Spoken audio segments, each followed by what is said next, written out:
Krypton was gone. Superman still remembered the sound of it, not an explosion but a silence that came after, the kind that swallows a world whole. He had left that silence behind decades ago, growing up under a yellow sun, learning what he was capable of one careful lesson at a time.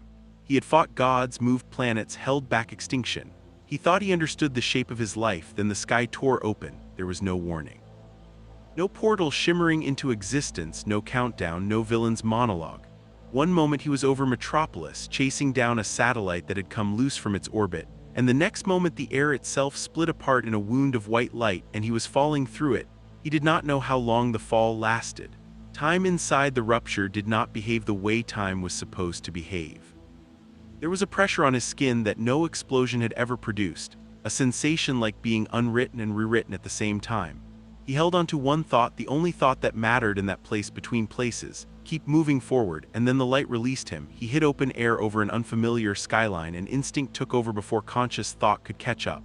He oriented himself, spread his arms, let the wind catch him. Below him, a city sprawled out in glass and steel, not unlike Metropolis, not unlike any of 100 cities he had saved 100 times before. For half a second, hovering there in the strange sky, he allowed himself to hope that the rupture had simply thrown him somewhere else on Earth, a different coastline, a city he hadn't visited yet. Then he heard it, not one scream, not 10. Millions of voices, layered over each other in a frequency only he could parse, a chorus of fear rising up from every direction at once. He had heard cities in danger before. He had never heard a world holding its breath. He didn't stop to ask questions. He flew. The disaster resolved itself as he closed the distance. A structure that might once have been a research tower now buckling in on itself. Some kind of catastrophic containment failure, venting green fire into the street below. Cars overturned. A crowd of people trapped between a collapsing parking structure and a wall of flame that shouldn't have been able to move as fast as it was moving. Superman didn't waste time analyzing the physics of it.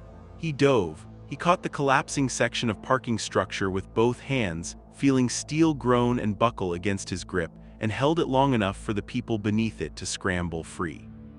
He heard a woman's arm break as she was pulled clear too hard by a stranger's hands, heard a child crying, heard 100 small tragedies happening at once inside one large one. He set the structure down as gently as he could manage and turned toward the fire.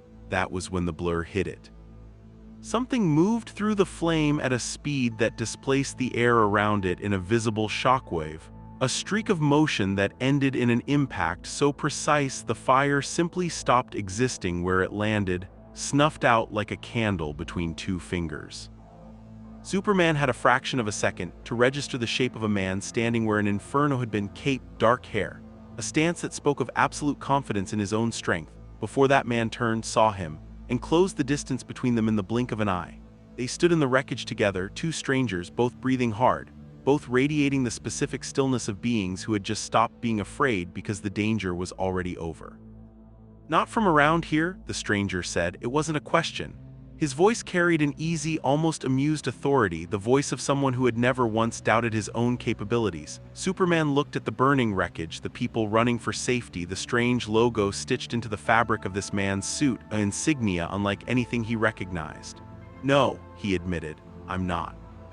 "Neither am I," the man said, and there was something underneath the words, something old and tired and lonely that didn't match the confidence in his posture. "Name's Nolan Grayson."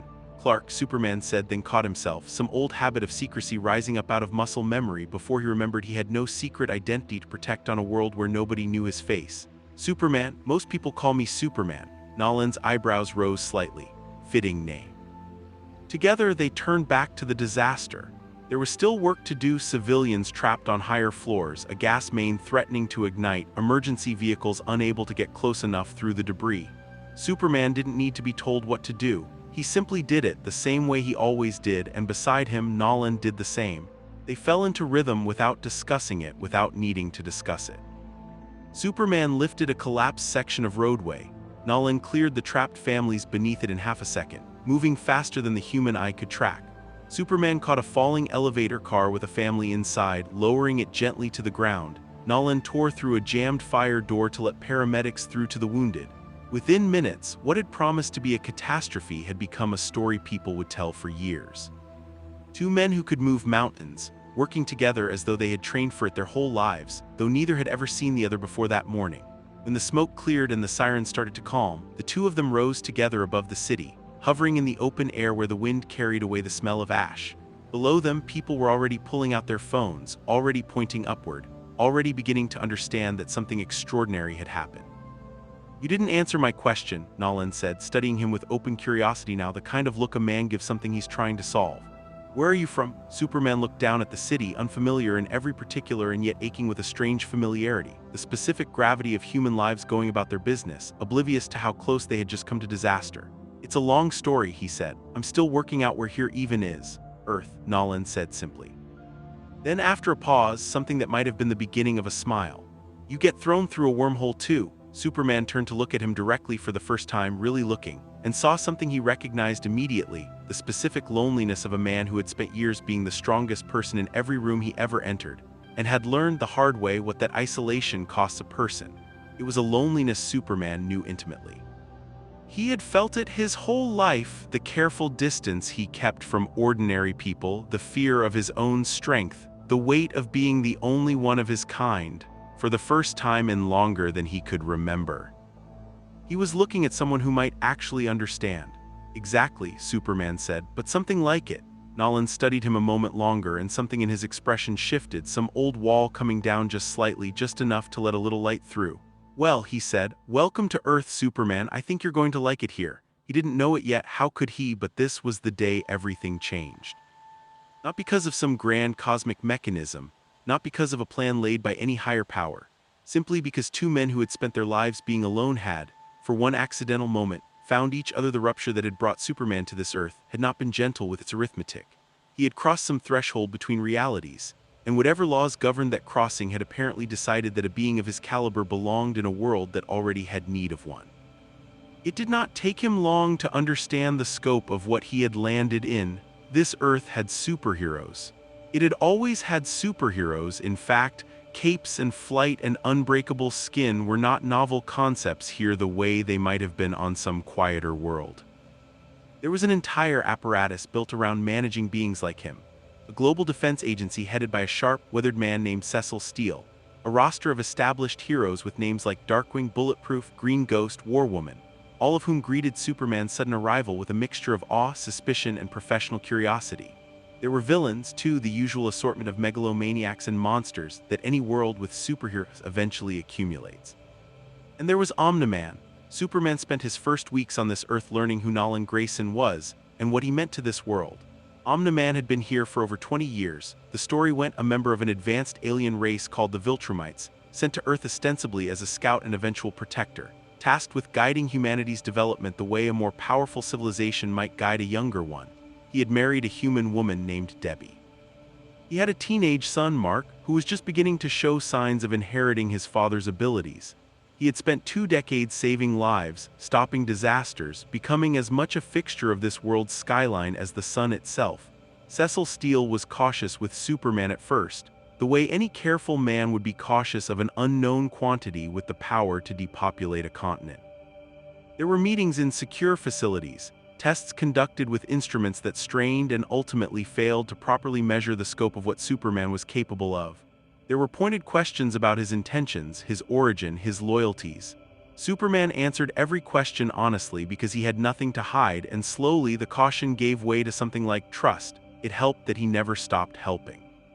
In his first month on this Earth, he stopped 3 separate attempts at mass destruction, pulled survivors from a collapsed dam in South America, flew nonstop for 11 hours carrying emergency medical supplies to a region cut off by flooding. He did it the way he always did, without asking for thanks, without seeking credit, simply because people needed help and he had the power to provide it. Omni-Man watched all of this with an expression Superman couldn't quite read.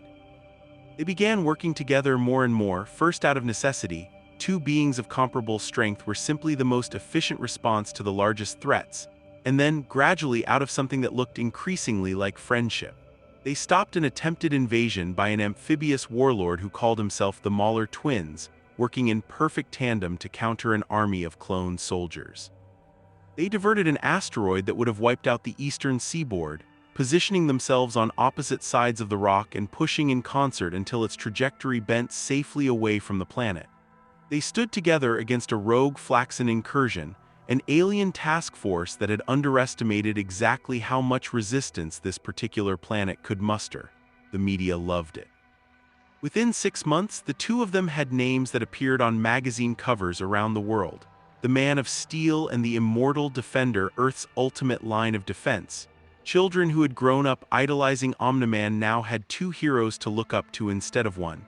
There was a symmetry to it that felt, to the world watching, like destiny, but Superman noticed things. He always noticed things. It was part of what made him who he was, this quiet, careful attention he paid to the people around him, the way he watched not just what someone did, but how they did it. And the longer he watched Nolan, the more a strange, quiet unease began to settle into the back of his mind, something he couldn't quite name yet, something that didn't fit. It was in the details. Omni-Man saved people. That much was undeniable, that much happened in front of cameras and eyewitnesses 100 times over. But there was a particular quality to how he did it, a kind of clinical efficiency that Superman couldn't reconcile with what he understood love for a place to look like. When Superman pulled a child from a burning building, he held that child a beat longer than necessary, made sure they were breathing steady, made sure the fear had passed from their eyes before he moved on. When Omni-Man performed the equivalent rescue, he did it with perfect competence and then moved immediately to the next task, as though the person he had just saved was a completed line item rather than a human being who had nearly died. It wasn't cruelty. Superman was careful with himself about that distinction. He never once saw Nolan do anything that could be called cruel. It was something else, something more like duty performed without love behind it. A man doing an excellent job at a task he had been assigned, rather than a man saving a world he had come to cherish. Superman told himself it was nothing. Told himself that after 2 decades on a planet not his own, Nolan had simply developed a professional detachment as a coping mechanism, the same kind of protective distance Superman himself had learned to maintain when the losses became too frequent to bear personally each time.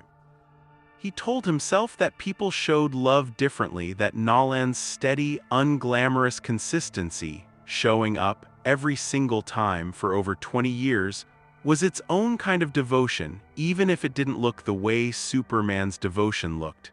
He believed it mostly because he wanted to believe it. Because the alternative was a loneliness he didn't want to imagine, the possibility that after months of feeling, for the first time in his adult life, like he had found someone who truly understood what it meant to carry this kind of power in a world of people who could be crushed by it. That understanding might be built on something false, so he set the unease aside. And he kept working, kept saving people, kept being the hero this world needed him to be. And slowly, without either of them fully realizing it was happening, something else began to grow alongside the uncertainty. He began to know Mark Grayson was 15 years old when Superman crashed into his world. And by 16 he had become something Superman genuinely looked forward to seeing, a lanky, awkward, achingly earnest kid who was still years away from developing the powers his father possessed. Watching both of Earth's greatest heroes with the specific, hungry attention of someone trying to figure out who he was going to become. Superman recognized something of himself in Mark, though it took him a while to identify exactly what. It wasn't the power Mark had, none of it yet, not really, just flashes and hints of what was coming.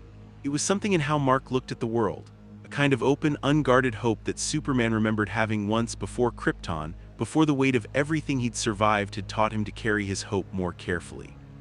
They talked sometimes, when Superman had reason to visit the Grayson household, dinners with Nolan and Debbie that started as diplomatic courtesy and slowly became something closer to genuine friendship. Mark would linger after these dinners, ostensibly clearing plates, actually angling for a few more minutes in the orbit of 2 men he considered living legends. Do you know who deserves saving? Mark asked him once on the back porch of the Grayson house, the two of them looking up at a sky Superman still hadn't fully gotten used to, a sky with constellations he didn't recognize. Superman thought about the question seriously because Mark had asked it seriously. "You don't," he said finally. "That's the whole point. You don't get to decide who deserves it and who doesn't. That's not a decision anyone should have the power to make. So you save everyone you can reach, and you let that be enough." Mark was quiet for a long moment. "My dad says something different," he said eventually, carefully, the way a teenager tests an idea he's not sure is safe to say out loud. "He says sometimes you have to make hard calls, that not every life is worth the same risk to save it." Something cold moved through Superman's chest, quiet and unwelcome. "Your dad's seen a lot," he said, choosing his words carefully. "Maybe more than I have, but I don't think that's true. I don't think any life is worth less than another." He looked over at Mark, at the earnest uncertainty on the boy's face, a boy standing at the exact edge of becoming something powerful enough to shape the world around him for better or worse. You get to decide what kind of hero you want to be, Mark. Nobody else gets to make that choice for you, not even your father. Mark didn't say anything to that. But something in his expression shifted, some small anchor dropping into place, and Superman had the distinct feeling that he had just planted something that would grow slowly over years into a shape neither of them could yet predict. He didn't know in that moment how important that conversation would become. He didn't know that a boy learning to separate his own values from his father's would one day have to make the hardest choice of his life. He only knew that he liked this kid, liked his hope, liked the way he asked questions instead of assuming he already had the answers. He flew home that night, home being, for now, a modest apartment Cecil's agency had arranged for him in a city not unlike Metropolis, in a world not unlike the one he'd lost, and looked up at unfamiliar stars and thought about Nolan's strange, careful distance and Mark's earnest hope, and wondered not for the first time what exactly he had fallen into. He didn't have an answer yet, but something in him, some old Kryptonian instinct honed by a lifetime of paying attention to the things other people missed, told him that the answer, when it came, would not be simple. 6 months after his arrival, Superman stood at the edge of a crater that had once been a small research facility outside Chicago, watching Cecil Steele's forensics team pick through rubble that Omni-Man had an hour earlier reduced to gravel with a single devastating punch. The facility had been experimenting with dangerous technology, reverse-engineered alien tech recovered from the Flaxan incursion, and something had gone catastrophically wrong, threatening a chain reaction that could have leveled a much larger area. Omni-Man had arrived, assessed the situation, and simply ended the threat with overwhelming force, the way he always did. Nobody had died.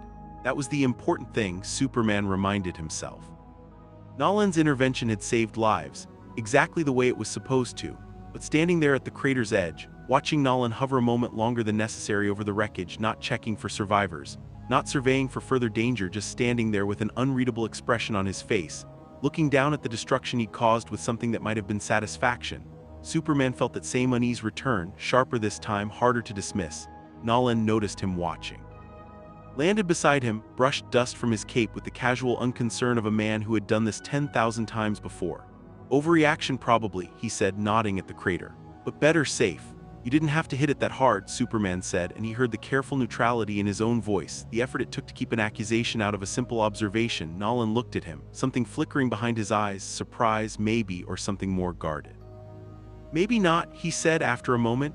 Sometimes it's easier not to measure it out. Sometimes you just end things. People matter more than efficiency, Superman said quietly. For a long moment, Nolan didn't respond. The wind moved dust across the crater floor between them, and somewhere behind them, one of Cecil's agents called out an all clear. Finally, Nolan looked at him with an expression Superman hadn't seen on his face before, something almost like weariness, something almost like the beginning of an apology that never quite arrived. A good man, Superman, Nolan said instead. Better than most people ever get the chance to be. He turned and looked out at the horizon, at a city skyline visible in the distance, a whole civilization of people going about their small, precious, temporary lives. I hope this world deserves you.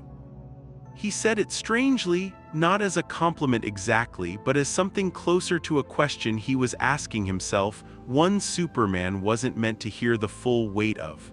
Then Nolan was airborne again, streaking off toward the horizon without another word, leaving Superman standing alone at the edge of the crater with a feeling he couldn't quite shake, a small cold seed of doubt that had been planted the day they met and had been growing quietly ever since. He didn't know yet what that doubt would cost him. He didn't know that the man he'd come to call a friend was carrying a secret large enough to reshape the entire trajectory of this world's history. He didn't know that somewhere above the atmosphere, an empire he had never heard of was tracking Nolan Grayson's progress, waiting for a signal that had not yet come, growing impatient with a mission whose timeline had stretched years beyond what should have been necessary.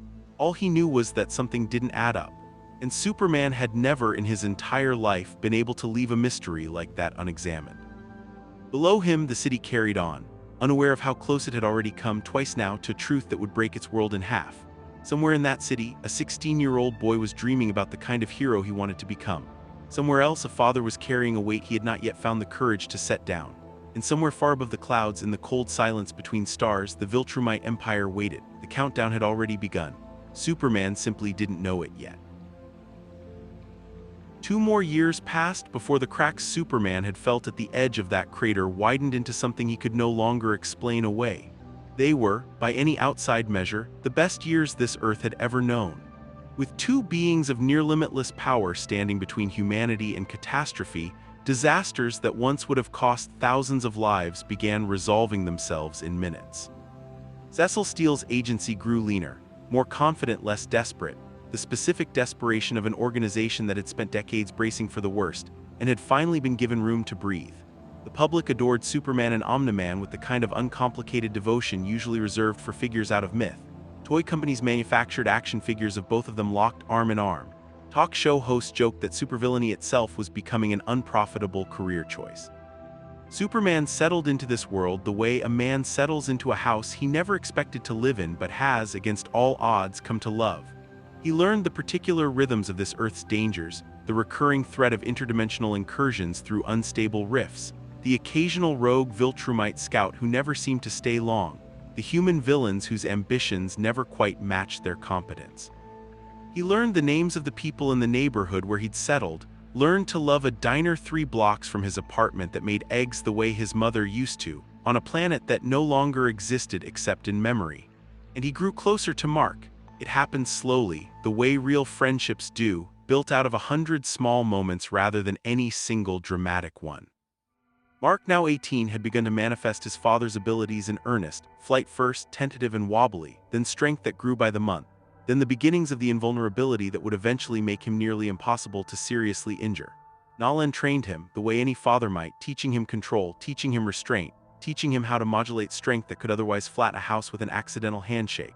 But it was Superman that Mark came to with his questions.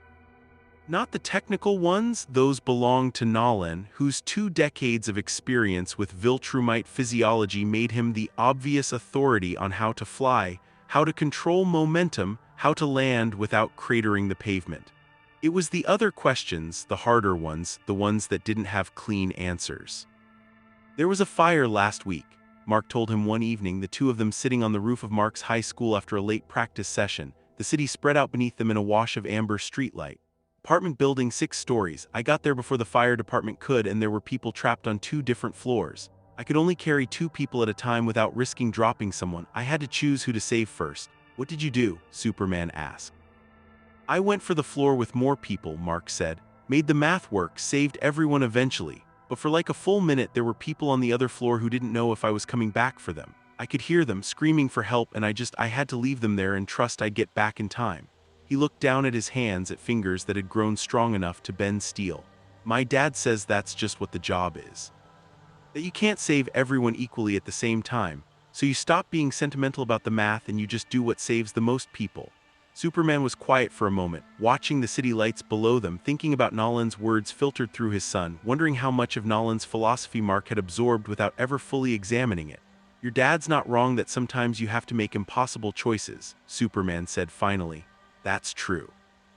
Nobody who does this work gets to avoid that forever, but there's a difference between making an impossible choice because the world forced it on you and treating every choice like it's just math from the start.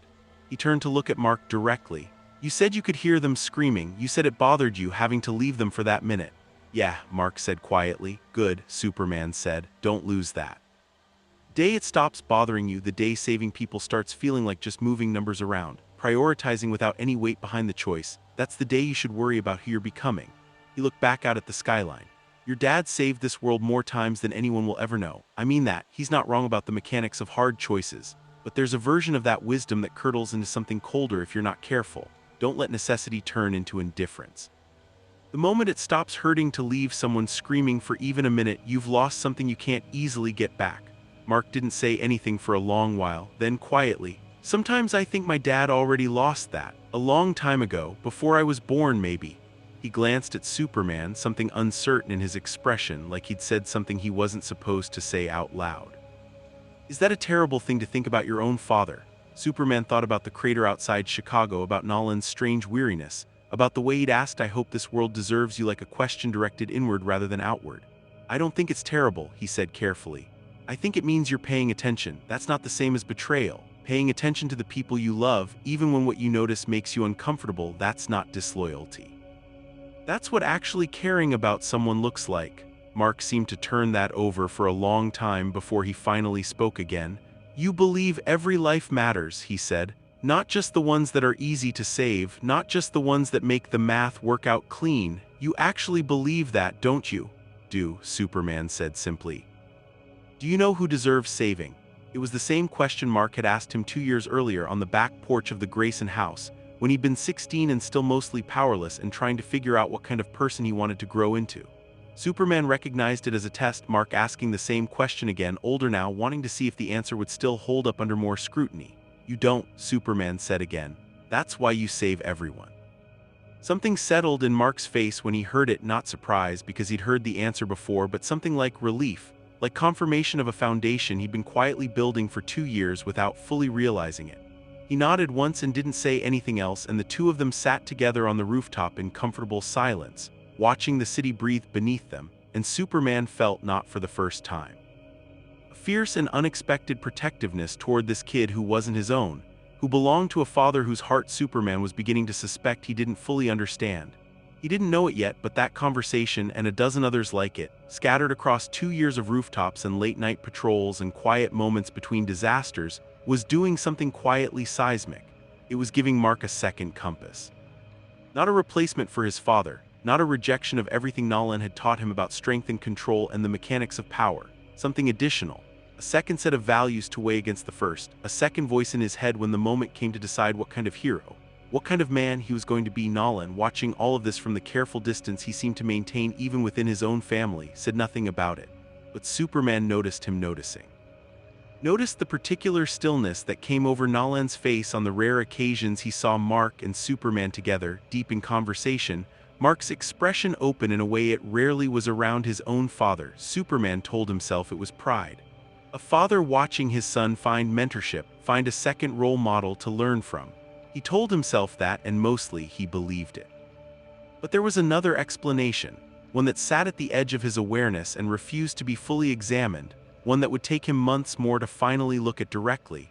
Nolan wasn't watching with pride. He was watching with fear. The recruitment attempts began quietly, the way most institutional overtures do, wrapped in the language of partnership and opportunity rather than anything so crude as acquisition. Cecil Steele approached him first, over coffee in a nondescript office 3 levels below street level, in a building whose address didn't appear on any public record. "You've been remarkably cooperative," Cecil said in the tone of a man choosing his words with professional care. "More than I expected, frankly, given what you're capable of. I want to talk about formalizing that, a position within the agency. Full transparency, both directions, resources you'd never have access to otherwise, a level of oversight that protects both you and the public." "Oversight?" Superman repeated, turning the word over. "A leash," Cecil said, reading the hesitation accurately. "A relationship. You help us understand threats we can't handle alone. We help you understand this world, its politics, its history, the things that aren't obvious to someone who fell out of the sky 8 months ago. It's not a bad trade." Superman considered it seriously, because Cecil wasn't wrong that there were gaps in his understanding of this Earth that a formal partnership might help close. But something about the phrasing "understand threats," spoken with a specific weight, made him ask the obvious follow-up. "Is this about me?" he said slowly. "Or is this about Omni-Man?" Something flickered across Cecil's face, there and gone fast enough that a less attentive observer might have missed it entirely. "It's about maintaining a stable equilibrium," Cecil said, which was not an answer, and both of them understood that it was not an answer. Superman declined the formal position, though he agreed to continue cooperating informally, the same way he always had. He left that meeting with a new question lodged in his mind, one that joined the growing pile of small inconsistencies he hadn't yet found the pattern in.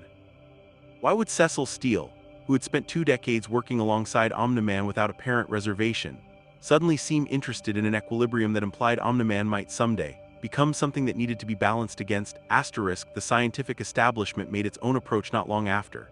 A consortium of research institutions requesting blood samples, tissue analysis, an opportunity to study the specific physiology that made him capable of the things he was capable of.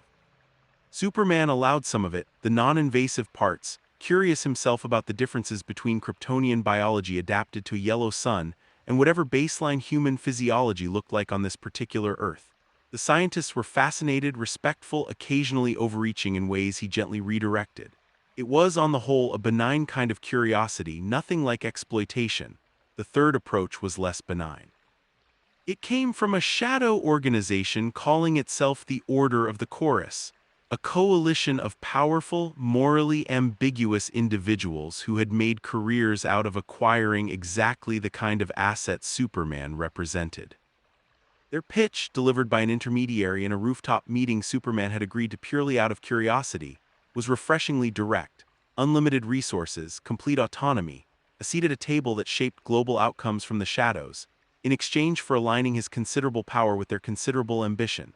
Superman turned them down flatly, the way he always turned down every offer built on the premise that his strength existed to be leveraged rather than given freely.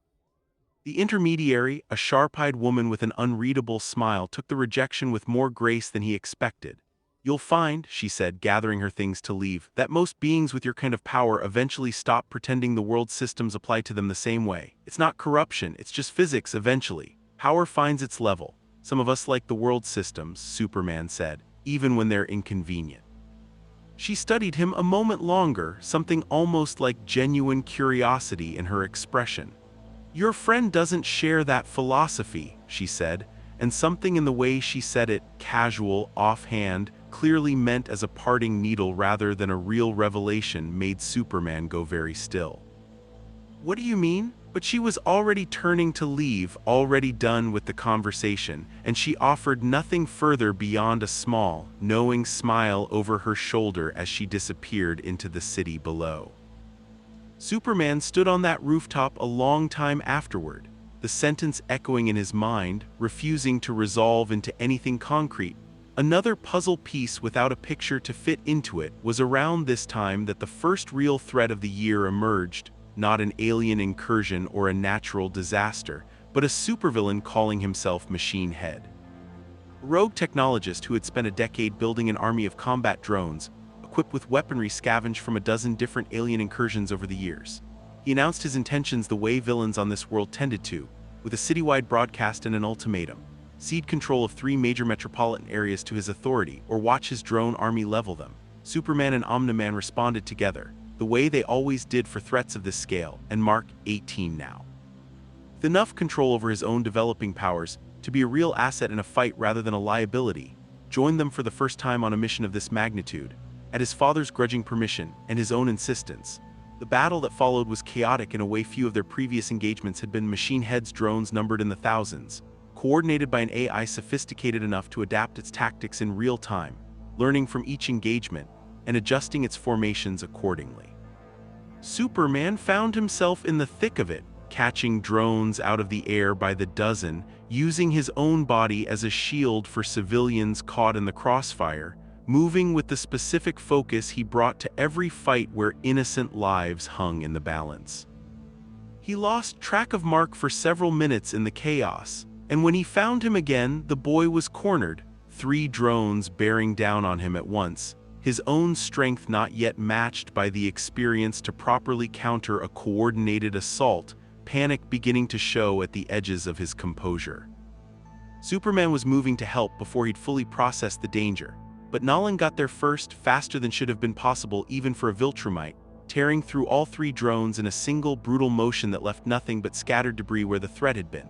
"Stay behind me," Nolan told his son, voice hard in a way Superman hadn't heard from him before, an edge of something that might have been fear underneath the command. "You're not ready for this." "I had it," Mark said, though the shake in his voice suggested otherwise. "You didn't," Nolan said, flat and final, and turned back to the fight without another word, leaving Mark standing there with an expression Superman recognized immediately, because he'd worn that expression himself once, a long time ago on a world that no longer existed, the specific sting of being protected by someone who didn't yet trust you to protect yourself. They finished the fight together, the 3 of them eventually cornering Machine Head himself in his command bunker and ending the threat before nightfall. The city celebrated. The news cycle ran footage of Earth's first family of heroes on a loop for days. It was, by every external measure, an unambiguous victory. But Superman found Mark afterward, sitting alone on the edge of a damaged rooftop overlooking the recovery efforts below, staring at his own hands with an expression Superman recognized as something closer to shame than triumph. "He doesn't think I'm ready," Mark said quietly without looking up. "Maybe he's right. He's scared, Superman said, sitting down beside him. That's not the same as him being right about your readiness. Sometimes fear makes us protective in ways that aren't actually about the other person's capability. Sometimes it's about our own history with things going wrong. Mark looked at him then, something searching in his expression. You really think that's it, fear? My dad's not scared of anything. I've seen what he can do. I've seen what scared ** him. Superman thought of the crater outside Chicago. Thought of Nolan's strange weariness, his unreadable stillness watching Mark find mentorship elsewhere, the intermediary's parting comment on the rooftop. Your friend doesn't share that philosophy, still unresolved, still nagging at the edge of his awareness like a word on the tip of his tongue. Everyone's scared of something, Superman said finally. Even the strongest people you'll ever meet, especially them sometimes. The fear just gets better at hiding. Mark didn't respond to that, but he didn't need to. Something in his posture eased slightly, some tension he'd been carrying since his father's sharp rebuke settling, if not resolving. They sat together on that rooftop for a long time, watching the city slowly put itself back together below them. And Superman felt, with a certainty he couldn't fully explain, that whatever was coming, and something was coming. He was increasingly sure of that now, some reckoning he couldn't yet name. Mark was going to need every ounce of the foundation they'd built together over these 2 years. He just hoped it would be enough. The unease that had first taken root at the edge of that Chicago crater had, by the end of the 2nd year, become something Superman could no longer file away as unfounded suspicion. It sat with him constantly now, a low hum beneath every interaction with Nolan, every joint mission, every dinner at the Grayson house where Debbie's warm hospitality and Mark's earnest hope sat in uncomfortable contrast to the careful, guarded distance Nolan maintained even in his own home. He began, without fully admitting to himself that he was doing it, to watch Nolan more closely. To notice the specific pattern of his violence, efficient, overwhelming, and always more than the situation strictly required. To notice how Nolan spoke about the villains they fought, the disasters they averted, with a kind of detached professionalism that never quite matched the visceral horror Superman himself felt every time innocent lives were threatened.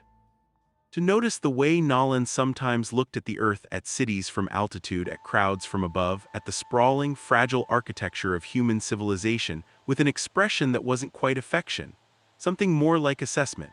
The way a man might look at property he was managing rather than a home he loved. He told himself still that he was reading too much into small things. That 2 decades of carrying impossible power in a world of breakable people would change anyone, would build calluses that looked, from a certain angle, like coldness. He told himself this because the alternative explanation was one he genuinely did not want to be true, because somewhere in these 2 years, without meaning to, without fully realizing when it had happened, Superman had come to love this world and its strange skis, had come to consider Nolan Grayson a friend in a way he hadn't allowed himself to feel toward anyone since Krypton's destruction. Had come to think of Mark Grayson with something close to the protective affection he imagined he might have felt for a younger brother, had he ever had one. He did not want any of that to be built on a lie. But the doubt didn't go away. It grew quietly month over month, fed by small inconsistencies that individually meant nothing and collectively meant everything. The specific weight Nolan put behind blows that should have required a fraction of the force. The careful way he steered conversations away from his life before Earth, before Debbie, before Mark. The rare, unguarded moments when Superman caught him staring at the horizon with an expression of something that looked almost like grief or homesickness or both. By the start of the 3rd year, Superman had stopped telling himself it was nothing. He didn't know what it was yet.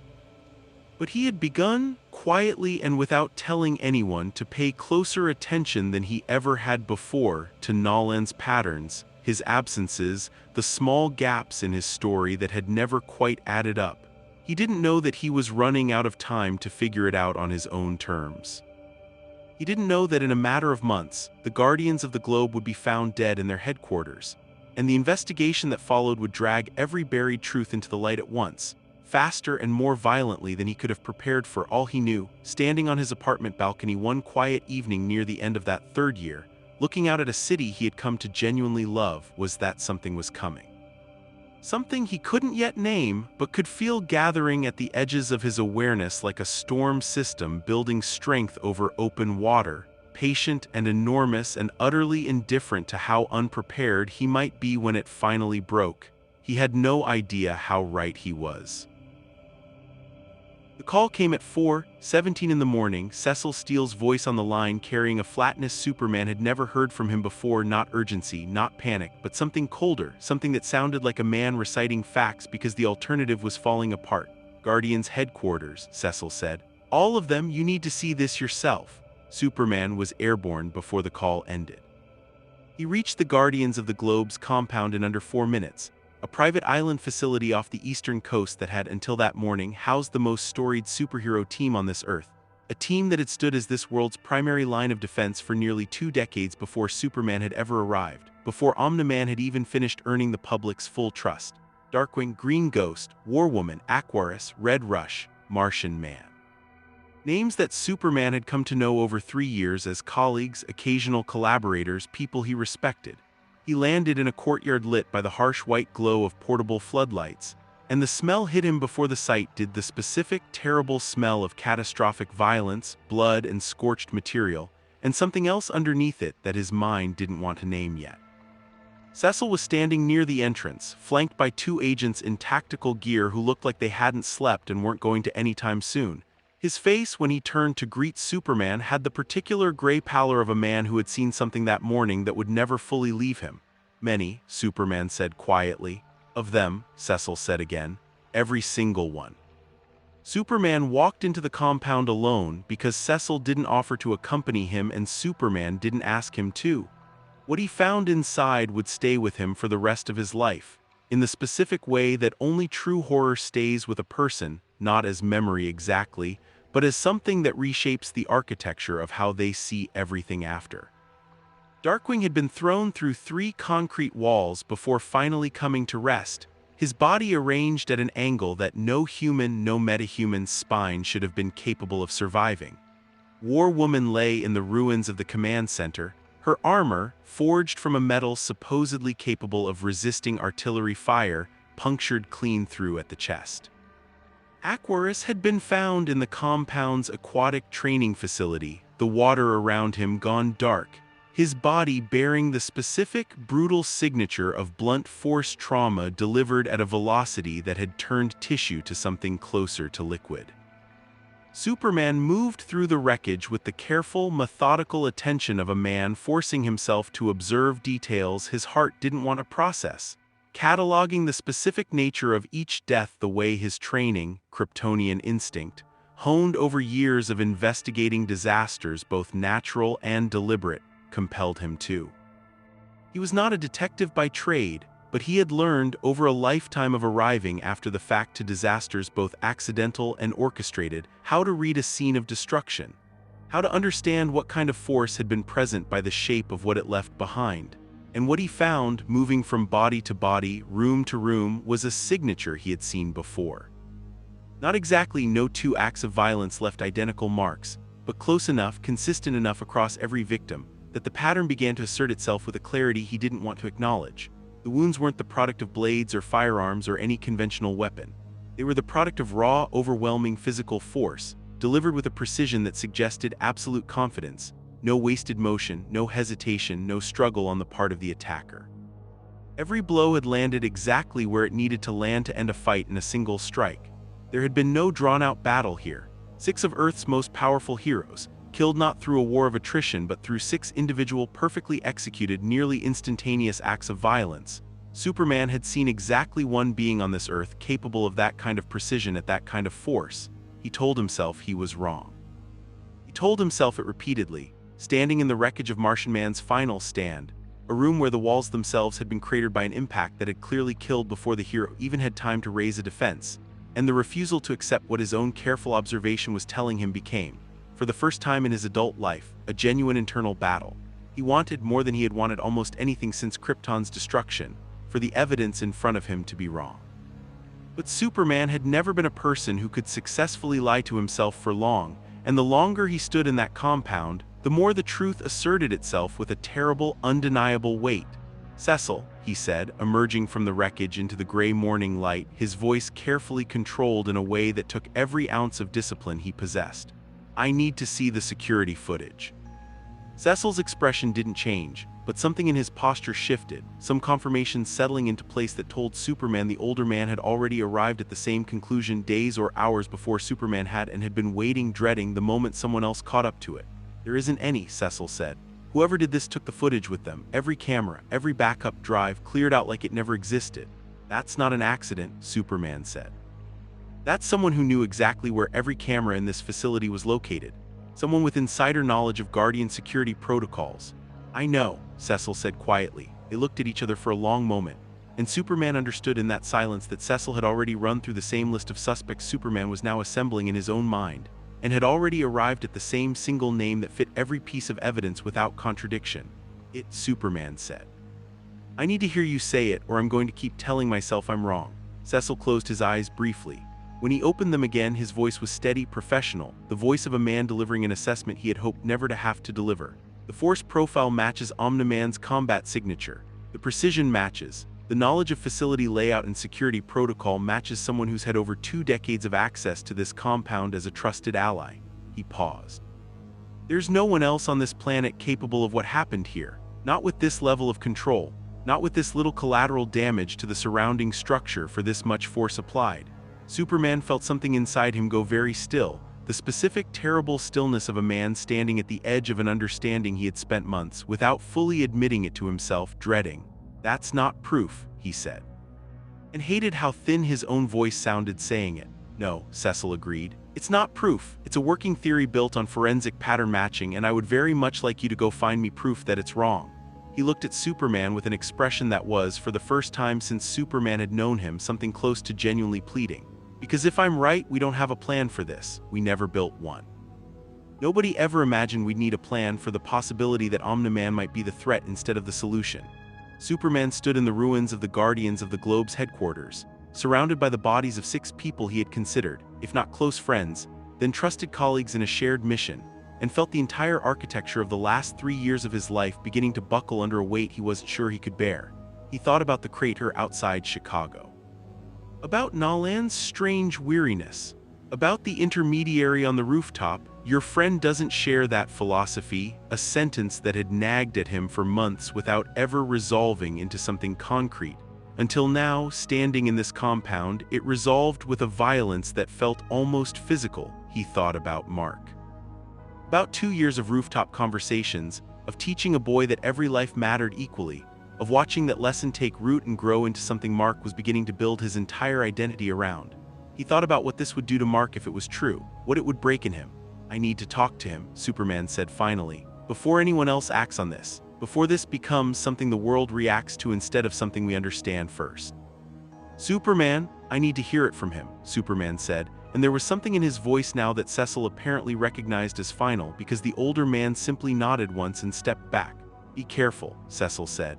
"If I'm right about what he is, if I'm right about what he's capable of, you may be about to have the hardest conversation of your life with the only person on this planet who could actually kill you."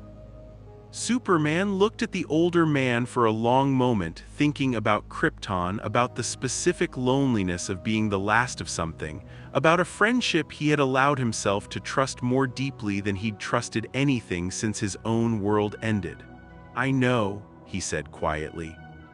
And then he was airborne, leaving the ruins of the Guardians of the Globe behind him, climbing toward a confrontation he had spent 3 years unknowingly preparing for and still, somehow, felt entirely unready to face. He found Nolan exactly where he expected to find him, at home, in the modest, comfortable house he shared with Debbie and Mark, standing in the backyard in the pale, early light of a morning that hadn't yet decided whether it wanted to be clear or overcast. Nolan was alone, which struck Superman as strange until he remembered that Debbie would be inside, likely still asleep, and Mark had a college orientation that morning, a small, ordinary piece of a life Superman suddenly understood might be built on a foundation that was about to be pulled out from beneath it entirely. Nolan looked up as Superman descended into the yard, and something in his expression, a fraction of a second of genuine, unguarded surprise, followed immediately by something more controlled, told Superman everything he needed to know before either of them said a single word. He knew. Nolan knew exactly why Superman had come. "You found them," Nolan said. It wasn't a question. "I found them," Superman confirmed, and his voice came out steadier than he felt, years of discipline holding the line even as something inside him was breaking apart in real time. 6 of the best people I've worked with on this planet, dead, every one of them killed with a precision that shouldn't have been possible for anyone but you. Nolan didn't respond right away. He looked past Superman out toward the horizon, the same distant expression Superman had noticed a dozen times over 3 years and never fully understood. The look of a man staring at something far away, something that had nothing to do with the yard he was standing in or the planet he was standing on. Did you kill them? Superman asked. Silence. Nolan. Superman's voice cracked slightly on the name, the first crack in 3 years of careful composure. Did you kill them? Nolan closed his eyes. When he opened them again, something in his posture had changed. The careful, confident stillness he always carried had given way to something rawer, something that looked almost like exhaustion built up over decades rather than days. Yes, he said. The single syllable landed in the quiet backyard like a physical blow. Superman had known with near certainty from the moment he stood in that ruined compound and recognized the pattern of the violence. But hearing it confirmed, hearing Nolan say it plainly, without evasion or excuse, was still somehow worse than he had prepared for.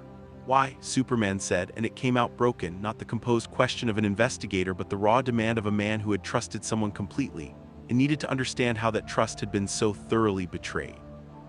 And so, standing in his own backyard in the pale morning light with his wife asleep inside and his son at a college orientation across town, Nolan Grayson finally told Superman the truth he had been carrying silently for over 20 years. He told him about Viltrum, not the peaceful protector world its emissaries claimed to represent, but an empire, vast and ancient and utterly convinced of its own righteousness. A civilization that had spent centuries conquering world after world under the guise of guidance and evolution. He told him about the Viltrumite mission structure, scouts sent to target worlds decades in advance, integrating into local society, earning trust, gathering intelligence, waiting for the precise moment when resistance would be weakest and conquest would be most efficient. He told him about his own arrival on Earth over 2 decades ago, not as a refugee or an accidental traveler, but as exactly such a scout, sent specifically to prepare this planet for annexation into the Viltrumite Empire. He told him about the Guardians of the Globe representing the single greatest organized resistance this planet could have mounted against an actual invasion, and about the specific order he had received, an order that had been sitting unexecuted for years, an order he had delayed and delayed and delayed under increasingly threadbare justifications, to eliminate that resistance before the Empire's formal invasion force arrived. He told him about Debbie. About how the marriage had begun as a piece of the mission, a way to more fully integrate into human society, and about how, somewhere over the years, it had stopped being strategy and become something he didn't have a word for, something that terrified him more than any battle he had ever fought. And he told him about Mark. About how his son had been born into a mission Nolan had never fully explained to him, groomed from birth to eventually inherit both his father's power and his father's purpose, to become, when the time came, either a weapon for the Empire's conquest or a casualty of Nolan's failure to complete his assignment. Superman listened to all of it in silence, standing in that backyard as the morning light slowly strengthened around them, feeling something in his chest that he didn't have adequate words for, not just grief, not just betrayal, but something more complicated. A horror that extended not just to what Nolan had done, but to the sheer scope of what he had been preparing to do to an entire planet of people who had trusted him, loved him, built statues in his honor. Long, Superman said finally when Nolan's account finally trailed off into silence. Were you planning to wait before you did it? I don't know, Nolan said, and for the first time his voice carried something genuinely uncertain, something that didn't match the confident authority Superman had known for 3 years. I've delayed the primary objective for longer than any scout in Viltrumite history. My superiors have already sent warnings, increasingly direct ones. He looked at Superman then, and something in his expression was almost pleading, almost desperate. I told myself I was being strategic, waiting for the right moment, but the truth is I've been stalling because every year I spend here, this planet gets harder to see as a target instead of a home. Then don't do it, Superman said immediately, and the words came out with a force that surprised even him. Nolan, whatever you were sent here to do, whatever mission you were given, you don't have to complete it. You have a choice. You've had a choice this entire time. You don't understand what the Empire does to scouts who fail their assignments, Nolan said quietly. What they do to the worlds those scouts were assigned to, if I refuse, they don't simply give up on Earth, they send someone else, someone with none of the reservations I've developed. Someone who will finish the job in a fraction of the time, without hesitation, without mercy. He looked out at the horizon again, at the city visible in the distance, still sleeping, still unaware of how close it stood to a reckoning it had never known to prepare for. The only reason this world has had 20 years of peace instead of conquest is because I've been standing between it and the Empire's timeline. If I refuse the mission outright, that protection disappears. So instead you were going to murder the 6 people best equipped to defend it, Superman said, and heard, for the first time in the conversation, real anger entering his own voice. You were going to kill your friends, your colleagues, people who trusted you completely, and call it protecting this world. I was going to buy more time, Nolan said, and something in his composure finally cracked fully open, something raw and desperate bleeding through the careful control he'd maintained for 2 decades.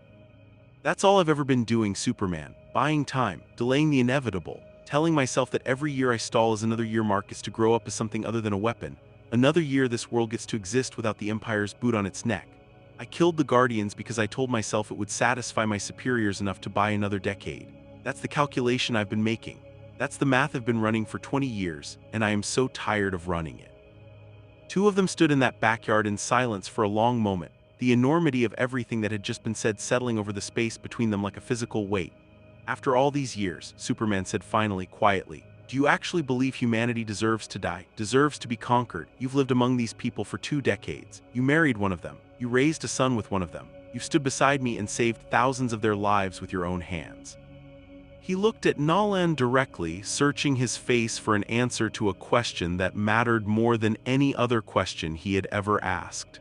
Do you believe that, in your heart, that everything you've protected for 20 years deserves to be erased? Nolan didn't answer right away. He turned and looked toward the horizon, toward the city waking up in the pale morning light, millions of people beginning their ordinary days with no idea how close their entire world had just come to a decision that would determine everything. The silence stretched on, and Superman watched Nolan's face as the older man because despite his youthful appearance, Nolan was older than any human civilization currently living, older than most of the Empire's humanity had ever built and lost, struggled with a question he had apparently never allowed himself to ask directly in over 20 years of careful, strategic delay. I don't know, Nolan said finally, and his voice, when it came, sounded genuinely lost in a way Superman had never heard from him before. I've spent 20 years not letting myself ask that question because I was afraid of what the answer would mean I had to do. What does it mean? Superman said quietly. If the answer is no. Nolan looked at him, and something in his expression shifted, not resolution exactly, not yet, but the first genuine crack in 20 years of careful strategic delay. The first moment where the question he had been avoiding finally demanded to be answered honestly. Before he could speak, before whatever answer was forming behind his eyes could take shape into words, the air around them changed. Superman felt it before he understood it, a pressure shift, subtle but unmistakable, the specific electric quality of the atmosphere that preceded events of enormous scale. He had felt something like it before, standing at the edge of Krypton's final hours, though the memory of that feeling had faded enough over the years that it took him a moment to place what he was sensing now. Nolan felt it too. His head snapped up, his expression shifting instantly from raw uncertainty to something harder, more alert, more afraid. They know, Nolan said quietly. They know I haven't completed the mission. They're not waiting anymore. Superman said, though some part of him already understood. Nolan looked at him, and for the first time in 20 years on this planet, Superman saw something in Nolan Grayson's face that looked genuinely, completely afraid. Empire, Nolan said. They've sent an enforcement team, and I don't think they're here to ask politely why I'm behind schedule. Above them, high enough that no human eye could have detected it, but perfectly visible to 2 sets of alien senses tuned to exactly this kind of threat, something enormous began to take shape at the edge of the atmosphere, a presence Superman couldn't yet fully identify, but which radiated a scale and confidence that made even his own considerable power feel, for the first time since he'd arrived on this world, genuinely uncertain of the outcome ahead. Superman, Nolan said, and his voice had dropped into something low and urgent, 20 years of careful composure giving way entirely to naked, desperate honesty. Whatever you think of me right now, and you have every right to think the worst, I need you to hear this. I don't know what my answer is yet to your question, I don't know if I believe this world deserves to survive what's coming." He looked toward the horizon, toward the gathering presence above the clouds, toward a reckoning that had apparently been assembling itself for longer than either of them had realized. "But I know I'm not ready to find out what happens if I don't decide before they get here." Morning that had begun in quiet horror was about to become something far larger, far more dangerous, and neither of them, not Superman, still reeling from a betrayal he was only beginning to fully absorb, and not Nolan, standing at the edge of a decision 2 decades in the making, had any idea just how quickly the ground beneath them was about to shift. Somewhere across the city, Mark Grayson was sitting through a college orientation, entirely unaware that the two most important men in his life were standing in his own backyard, about to be caught in the opening moments of a confrontation that would determine not just his father's fate, but the fate of the entire world he had been born into. He would not remain unaware for long. The presence above the atmosphere resolved itself slowly, the way distant things always do, becoming more distinct as it descended through layers of cloud that seemed to part around it with unnatural precision. It was not a ship, not exactly. Superman had expected something like the technology he vaguely remembered from Krypton's own history. Vessels built for the practical business of crossing distances too vast for a body alone to traverse. What descended toward the Graysons' quiet suburban backyard was something stranger. A single figure, moving under its own power, trailing behind it an honor guard of 6 more, all of them arrayed in dark, functional armor that bore no resemblance to anything ceremonial. This was not a diplomatic delegation. This was an execution squad that hadn't bothered disguising its purpose. "Thrag," Nolan said quietly, and something in the way he said the name, flat, careful, the specific tone of a man numbing a fear he'd been carrying for 2 decades, told Superman everything he needed to know about the relative danger the newcomer represented. The lead figure landed in the yard with a precision that cratered nothing, controlled restraint radiating from every line of his posture, which Superman understood immediately was more unsettling than raw destructive arrival would have been. This was someone who did not need to demonstrate power carelessly. His control was the demonstration. "Nolan Grayson," Thrag said, his voice carrying an accent Superman couldn't place, ancient and precise. "Your mission clock expired 11 cycles ago. The Council has grown concerned about your continued delay." His gaze shifted, taking in Superman with an expression of clinical, unhurried assessment, the look of a being cataloging a variable he hadn't accounted for. "And this is new." "He's not your concern," Nolan said. "Everything on this world is my concern until you demonstrate otherwise," Thrag replied, unbothered. "Your report indicated the primary resistance cell was eliminated, and yet," he gestured a small, almost lazy motion toward Superman, "here stands an alien of considerable power whom you have apparently been fraternizing with rather than neutralizing, while your true assignment sits unfinished." His attention returned fully to Nolan. "The Council's patience has ended. You will complete your primary objective today in our presence, or we will complete it for you, beginning with everyone in that house behind you." The words landed with surgical precision, aimed exactly where Thrag intended them to land. Superman saw Nolan's entire body go rigid, something in his expression shifting from careful diplomatic control into something far more dangerous. "You will not touch them," Nolan said, and his voice had dropped into a register Superman hadn't heard from him before, not the calm authority of Omni-Man, protector of Earth, but something older, harder, a voice that belonged to whatever Nolan Grayson had been before he'd ever set foot on this planet. "That depends entirely on you," Thrag said. "The Empire does not require your family, Nolan. We require this world's submission. You've spent 2 decades convincing yourself those are the same objective. They are not." He took a single step forward, and the 6 armored figures behind him fanned out into a loose formation, professional and unhurried, the posture of soldiers who had done this exact procedure countless times on countless worlds. "Choose. Complete the mission, or watch us complete it in a manner considerably less gentle than the one you've been avoiding." Superman felt something crystallize inside him in that moment, not the horror of the last hour, not the grief of Nolan's betrayal, but something colder and more focused, the specific clarity that came rarely in moments when the stakes became simple even as the situation grew complicated. "He's not finishing anything," Superman said, stepping forward, placing himself between Thrag's forces and the house behind them. "And neither are you." Thrag looked at him with something that might have been curiosity, might have been the first flicker of genuine reassessment. "You would oppose the Viltrumite Empire on behalf of a world that isn't even your own. Interesting." His eyes narrowed slightly.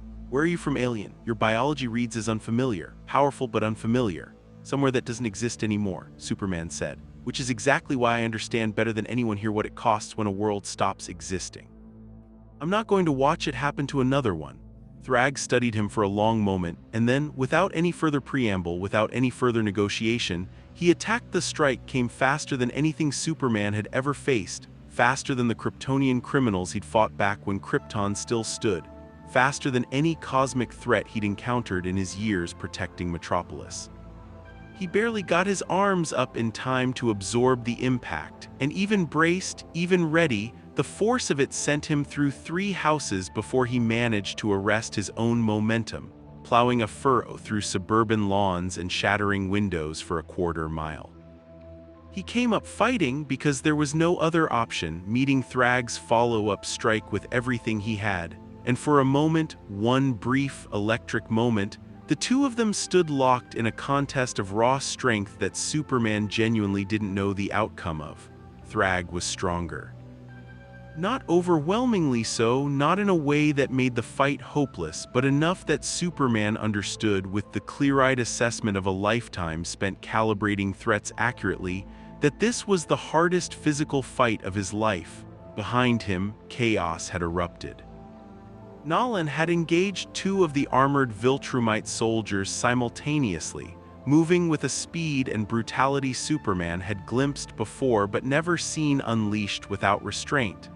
This was Omni-Man, with every governor removed, 20 years of careful public restraint burned away in the face of a threat to everything he'd built.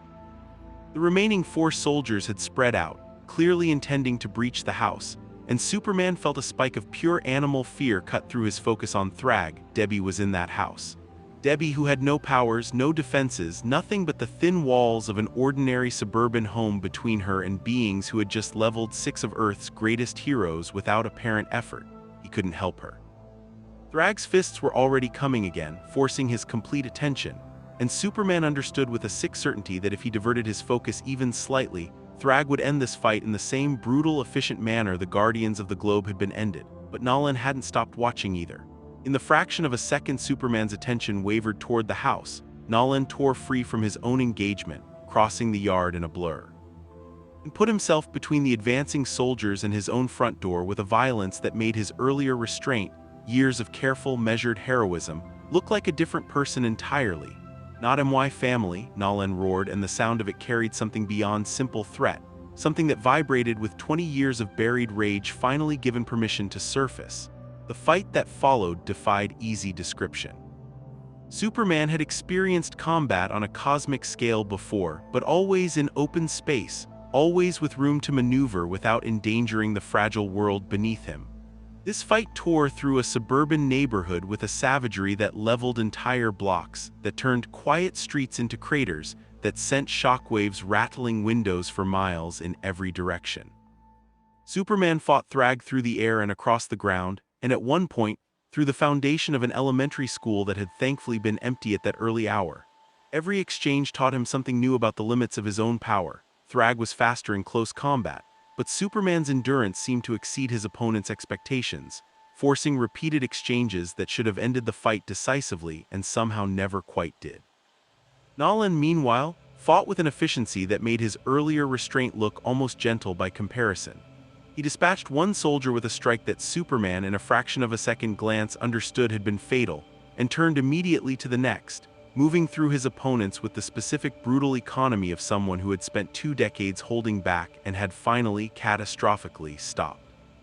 But there were too many of them, and Thrag's forces, whatever their individual limitations relative to their commander, were clearly trained for exactly this scenario: coordinated, patient, willing to absorb losses in service of the larger objective.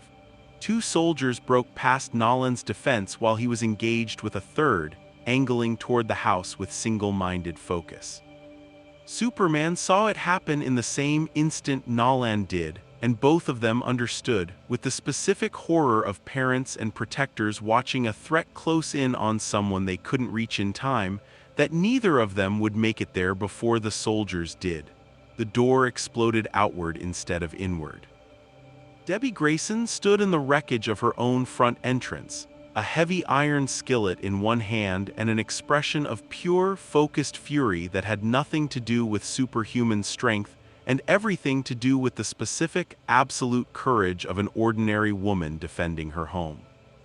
She swung the skillet with everything she had, connecting with the lead soldier's helmet with enough force to stagger him, not through any physical power beyond her own, but through the pure element of surprise, an attack from a target the Viltrumite training had apparently never accounted for.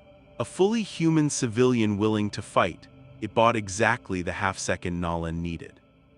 He was there before the second soldier could recover from his own confusion, ending the threat with a violence that Superman understood. Watching it happen was not professional efficiency but something closer to pure paternal rage. "Get inside," Nolan told Debbie, his voice raw. "Get inside and stay down."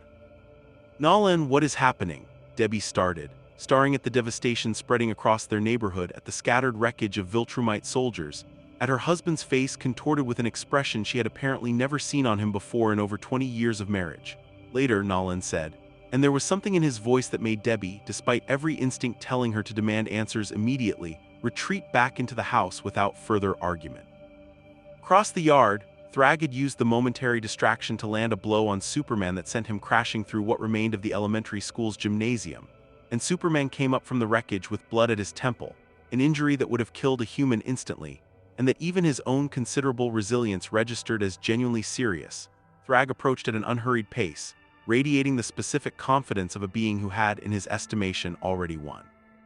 "You fight with conviction," Thrag said, almost conversationally, as though the devastated neighborhood around them was a minor inconvenience rather than the site of an unfolding catastrophe.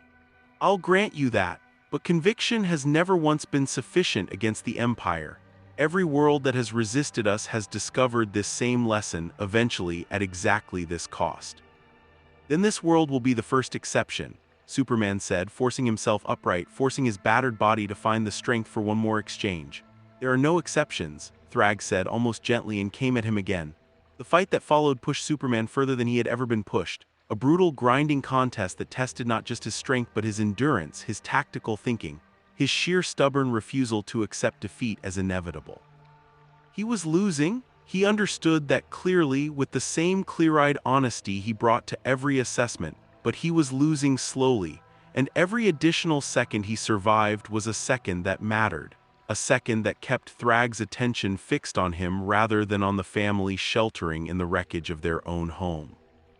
Nolan, having eliminated the remaining ground troops, turned his full attention to helping, and the two of them, a Kryptonian and a Viltrumite, allies now in every sense that mattered despite everything that had happened in the hours since Dawn, fought Thrag together with a coordination born of 3 years of joint missions, 3 years of learning each other's rhythms and instincts without ever fully understanding what those instincts were built on. It still wasn't enough. Thrag absorbed their combined assault with a control that suggested he had not yet been forced to fight at his own full capacity, meeting every strike with a counter that landed harder than it should have been able to, wearing them both down through sheer accumulated attrition rather than any single decisive blow. "Delayed the inevitable long enough, Nolan," Thrag said, catching a blow from Nolan and redirecting it with contemptuous ease, sending the Viltrumite scout skidding backward through a row of parked cars. "This performance changes nothing. The Empire does not lose, it simply takes as long as necessary." Superman, watching Nolan struggle back to his feet, watching the specific look of exhausted, cornered determination on the older man's face, understood with sudden absolute clarity that they were not going to win this fight through strength alone. Thrag was simply too powerful, too controlled, too confident in an advantage that both of them had already tested and found real. They needed something else. They needed Mark, and as if the universe itself had been waiting for exactly that thought to fully form, Superman heard it, the distant, distinctive sound of someone flying faster than should have been physically possible, closing the distance from across the city with the specific, desperate urgency of someone who had just learned that everyone he loved was in danger. Mark Grayson arrived over the ruins of his own neighborhood less than a minute later, and the world he found waiting for him bore no resemblance to the one he'd left that morning. Word count, 2,314, continuing directly into Section 5 to complete the arc. Mark's college orientation had been interrupted by a call from his mother, her voice fractured with a fear he had never once heard from her in 18 years, telling him to come home immediately without explaining why. He had flown the entire distance at a speed that left the ordinary rules of the sky behind him, some deep animal instinct telling him, before he had any concrete information at all, that whatever was happening was going to change everything. He was not prepared for what he found. His neighborhood, the quiet, ordinary streets he had grown up on, ridden his bike through as a child, walked to school along 1,000 mornings, had been transformed into something out of a war zone. Craters where houses should have stood, scorched earth where lawns had been, and at the center of it his father and Superman, both bloodied and exhausted, locked in combat against a stranger in dark armor who moved with a controlled, terrible confidence that made Mark's stomach drop the instant he saw it. He landed in the wreckage, and for a moment nobody noticed him. Thrag was pressing his advantage, Nolan and Superman both fighting purely defensively now, buying time rather than making progress. Mark took in the scene with the specific, overwhelmed disorientation of someone whose entire understanding of the world had just been upended in the space of a single flight across the city. "Dad," he started, and Thrag's head turned toward the sound of his voice with sudden, sharp interest. "Ah," Thrag said, breaking off his assault on Nolan for the first time since the fight began, studying Mark with an expression of clinical assessment. "The air, I wondered when you'd arrive." He glanced back at Nolan. "This simplifies my calculation considerably. Kill the boy in front of you and perhaps you'll finally remember what actual motivation looks like." "Mark, get back!" Nolan's voice broke on the words, real terror overriding every careful strategic calculation he'd made in 20 years on this planet. And he moved to intercept Thrag's path toward his son with a desperate, uncalculated fury that left him exposed in a way his opponent immediately exploited. Thrag's counter sent Nolan through the remains of the elementary school gymnasium, the same wreckage Superman had already been thrown through once. And for a terrible, suspended moment, Nolan didn't get back up. Mark stood frozen, staring at his father's motionless form, at Superman fighting to hold Thrag's attention alone, at the devastated street where he'd learned to ride a bicycle, and something inside him, 18 years of careful, earnest hope, 2 years of rooftop conversations about what kind of hero he wanted to become, collided head-on with a truth he had never been given the chance to prepare for. "What is he?" Mark said, his voice shaking, directed at Superman but loud enough that everyone present could hear it. "What is my father?" Superman, bleeding, exhausted, caught between an enemy he was struggling to hold off and a boy who deserved better than to learn the truth this way, made a decision in that instant that he would carry for the rest of his life. The decision to tell the truth immediately and completely, rather than protect Mark with another moment of comfortable ignorance. "He's Viltrumite," Superman said, "an alien scout sent here over 20 years ago to prepare this planet for conquest. He killed the Guardians of the Globe 2 days ago on orders from his superiors. The beings attacking us right now are here because he's been refusing to finish the job." Every word landed like a physical blow. Mark staggered back a step, his face draining of color, the specific vertigo of a foundation giving way beneath him all at once. "That's not," Mark started, then stopped, because some part of him, some part that had noticed the same small inconsistencies Superman had noticed over 3 years, some part that had asked asterisk, "Is it terrible to think this about my own father on a rooftop 2 years earlier?" recognized immediately that it was true, that it had always on some buried level been true, and he had simply never let himself fully look at it. Nolan was moving again, pulling himself free from the gymnasium wreckage, blood on his face, and he looked at his son with an expression of such raw, naked devastation that it silenced every other sound in the ruined street. "Mark," Nolan said, his voice broken, "I need you to listen to me. Is it true?" Mark's shout cracked across the wreckage, 18 years of trust and love and hero worship compressed into a single desperate demand for confirmation he already knew the answer to. Nolan couldn't answer.